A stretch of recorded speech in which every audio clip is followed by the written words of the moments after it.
નસવાડી તાલુકામાં અખાત્રીજ નિમિત્તે ખેડૂતોએ ખેતરમાં પૂજા અર્ચના કરી। નસવાડી તાલુકામાં 212 ગામો આવેલા છે અને 60% ખેતી અવકાશી થાય છે, જ્યારે દરેક ખેડૂત અખાત્રીજના દિવસે ખેતર ખેડી મુહૂર્ત કરતા હોય છે। પોચંબા ગામના ખેડૂતે હાલ અખાત્રીજના દિવસે ખેતરે પહોંચી બળદને કંકુ ચાંદલા કર્યા હતા, તેમજ ખેતરોમાં શ્રીફળ ફોડી પૂજા અર્ચના કરી હતી। ખેડૂતના જણાવ્યા મુજબ અખાત્રીજના શુભ મુહૂર્ત ખેતર ખેડવામાં આવે છે અને ખેતીમાં મુશ્કેલી ન સર્જાય તેમજ ખેતર ખેડવાની શરૂઆત અખાત્રીજના શુભ દિવસે કરવામાં આવે છે। આ દિવસ ખેડૂતો માટે મહત્વનો હોય છે।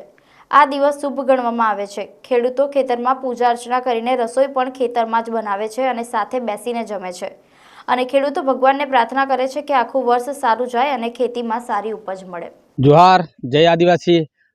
આજે જે અખાત્રીજ છે તેના એક ભાગરૂપે આદિવાસી સમાજ એટલો જ નહીં પણ જે બી ખેતી કરતા છે એ સૌને માટે એક તહેવાર જેવું માની શકીએ કે અખાત્રીજના દિવસથી પોતાના ખેતરને તૈયાર કરવાનું હોય છે। ત્યારે પોતે જે બળદ હોય, ટ્રેક્ટર હોય કે પોતાની પાસે જે બી ખેતીના સાધનો હોય એને તૈયાર કરી એનું પૂજન કરી અને ભૂમિ જે ધરતી આપણી માતા છે, પ્રકૃતિ છે, એ એમને ધરતી માતાનું પૂજન કરી પંચતત્વમાં આદિવાસી સમાજ માને છે તો પાંચ ટીલા, પાંચ અગરબત્તી, 5 જગ્યાએ ચોખા મૂકી અને ભૂમિ માતાનું કહેતા હોય છે કે દરેક જીવનું પૂરું પડે અને આવનાર વર્ષમાં સૌના માટે સારું નીવડે એવી ભૂમિ માતાને પૂજન કરી અને નવા ખેતીની શરૂઆત આજે અખાત્રીજથી શરૂ કરી દેવામાં આવતી હોય છે।